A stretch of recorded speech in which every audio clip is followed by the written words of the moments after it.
The black box hit the center of the dinner table with a sound so loud the entire party went silent. Not music silent. Funeral silent. Glasses stopped halfway to mouths. Forks froze. Even the fake laughter died instantly. My mother's smile twitched first. Then my father's face drained white. And my younger brother Tyler. He looked at the black box like he already knew what was inside. That was the moment I realized something terrifying. They never thought I'd survive long enough to come back. You shouldn't have brought drama here tonight, my mother said softly through clenched teeth, still smiling for the guests. Like this was somehow embarrassing for her. Not criminal. Not monstrous. Embarrassing. I stared around the dining room of the house they stole from me. My house. The house I bought after working 12 years straight. The house I paid for while Tyler gambled his paychecks away and crashed 3 different cars before turning 30. And now there were strangers drinking champagne in my kitchen. My kitchen. Under the chandelier I picked out during chemo treatments. While my parents stood there acting like they owned everything. Acting like I was the problem. Tyler leaned back in his chair with that smug little grin he'd had since childhood. The same grin he wore when he broke my things and blamed me for it. The same grin he wore when our parents believed every lie that came out of his mouth. You look better than expected, he said casually. The room shifted. Most people missed it. But I didn't. Because that sentence wasn't concern. It was disappointment. And suddenly, I knew. I knew this wasn't desperation. This wasn't a misunderstanding. This wasn't parents making bad choices under stress. They had already buried me in their heads. That's why they took the house. That's why Tyler moved in before I even finished treatment. That's why all my mail suddenly stopped arriving at my apartment during recovery. That's why my father kept pushing me not to stress about legal stuff, because to them, I was already dead. I slowly placed my hand on top of the black box, and Tyler's smile finally disappeared. I didn't come here to argue, I said calmly. I came here to return the favor. Nobody understood what that meant. Not yet. But they would.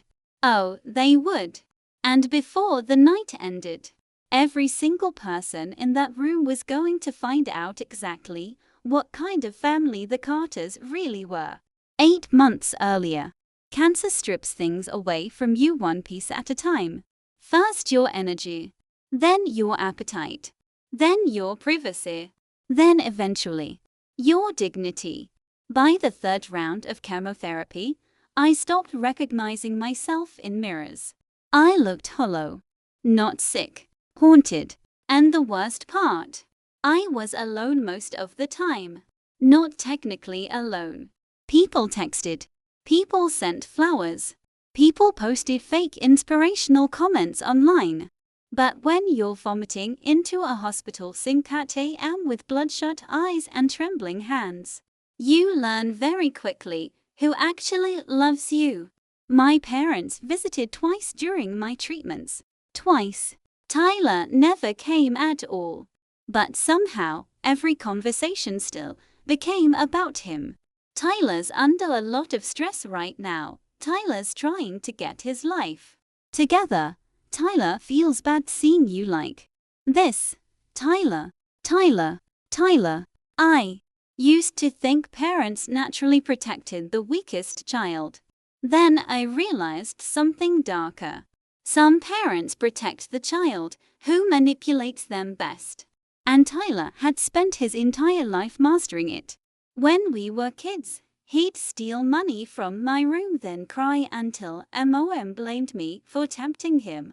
When he wrecked Dad's truck drunk at 22. My father called it a learning experience. When I bought my house at 32 completely on my own, my mother asked why I needed something so big for just one person. I should've seen the resentment then. But I didn't. Because when you spend your whole life begging for crumbs of love, you mistake tolerance for affection. The house was the one thing that belonged entirely to me. A white two-story colonial with blue shutters and a huge maple tree in the front yard.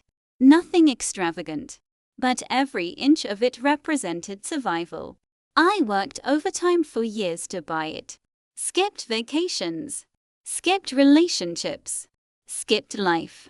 And when I got diagnosed with stage 3 lymphoma, that house became the only place that still felt safe. At least, that's what I believed. Until the hospital called me one Tuesday morning.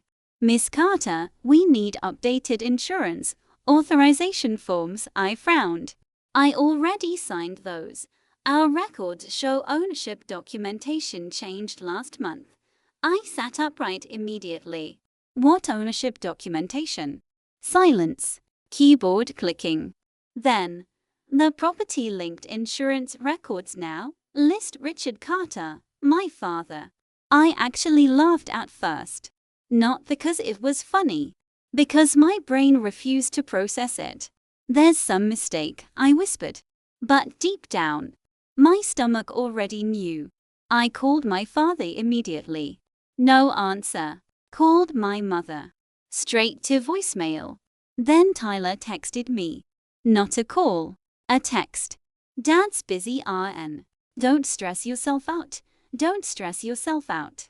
Like I was overreacting. Like my house suddenly being under my father's name was some tiny clerical error. That night, I couldn't sleep. Every horrible possibility kept replaying in my head. At 2:14 a.m., I opened my banking app, then the property tax portal. And that's when my entire body went cold. The ownership records had changed 3 weeks earlier. 3 weeks. While I was hospitalized during my second chemo collapse. I stared at the screen so long my vision blurred. Richard Carter. Primary owner. Tyler Carter. Authorized resident. My hands started shaking so violently I dropped my phone. No. There had to be an explanation. There had to be. Right. The next morning, I drove 2 hours straight to my parents' house, despite barely being able to stand. I still had my nausea bracelet on. Still had bruises from 4 needles on my arms. And when my mother opened the door, she looked annoyed. Annoyed. Not worried. Not surprised. Annoyed. Elena, you should've called first. I pushed past her. Why is Dad's name on my house? My father emerged from the kitchen slowly, calmly, too calmly. And Tyler. Tyler was sitting on the couch eating chips like this was entertainment. Dad sighed heavily. We were trying to protect the property. Protect. That word. Criminals always hide behind soft words. What are you talking about? Mom folded her arms. You were very sick. I am sick. We didn't know what would happen, she snapped. The room went silent. Because there it was. The truth. They thought I might die. And instead of protecting me, they protected Tyler. Dad rubbed his temples dramatically. Sweetheart, Tyler needed somewhere stable to stay. I stared at him. You gave him my house. No one gave anyone anything. Mom interrupted quickly. It's temporary. That's why legal ownership changed. That's why my insurance got transferred. That's why Tyler's residency was registered. Tyler smirked without looking up from his phone. You weren't exactly using it. Something inside me cracked. Not loudly, quietly, like ice finally giving out under pressure. I walked toward him slowly. You moved into my house. He shrugged. Better than letting it sit empty. Empty. I was fighting cancer. Not dead. But in their minds, apparently there wasn't much difference. You forged documents, I whispered. Dad immediately hardened. Watch your tone. Tone? Not the theft. Not the betrayal. My tone. MOM stepped closer with fake concern. Elena, stress is dangerous for your recovery. There it was again. That manipulative little weaponization of my illness. Every time I got emotional, they blamed the cancer. Every time I questioned them, I was confused. Every time I got angry, I was overwhelmed. Tyler finally stood up. You know what your problem is? I looked at him. You always act like the victim. I genuinely thought I might faint. He said that while standing inside the life he stole from me. Then he delivered the sentence that changed everything. You should be thanking us, I blinked. What?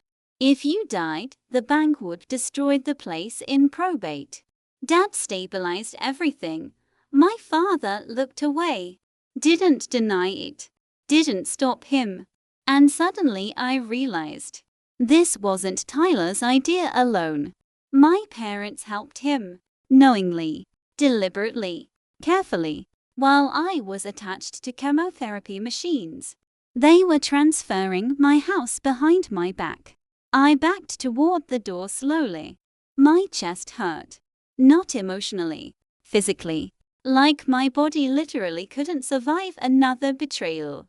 MOM softened her voice immediately. Sweetheart, don't make this uglier than it needs to be. Uglier. I nodded slowly. Then I looked around that room one last time. At my father's silence. At my mother's manipulation. At Tyler's smug satisfaction. And I realized something terrifying. None of them felt guilty. Not even a little. The next few weeks destroyed me more than chemo ever did. Because cancer attacks your body. But betrayal? Betrayal attacks your memory. Suddenly, every childhood moment changes shape. Every favor looks suspicious. Every hug feels transactional. I stopped sleeping. Stopped eating. Stopped answering most calls. But the worst part. The gaslighting never stopped. My mother called daily pretending nothing happened. We miss you. You're isolating yourself. You need family. Family. That word became poison. Then came the relatives. Apparently my parents had already started controlling the narrative. My Aunt Linda called me crying. Your parents are heartbroken. Heartbroken? I almost laughed. They stole my house. No, honey, they were trying to help Tyler survive. I pulled the phone away from my ear slowly. That sentence told me everything. They'd framed Tyler as struggling, fragile, vulnerable. Meanwhile, I was painted as bitter,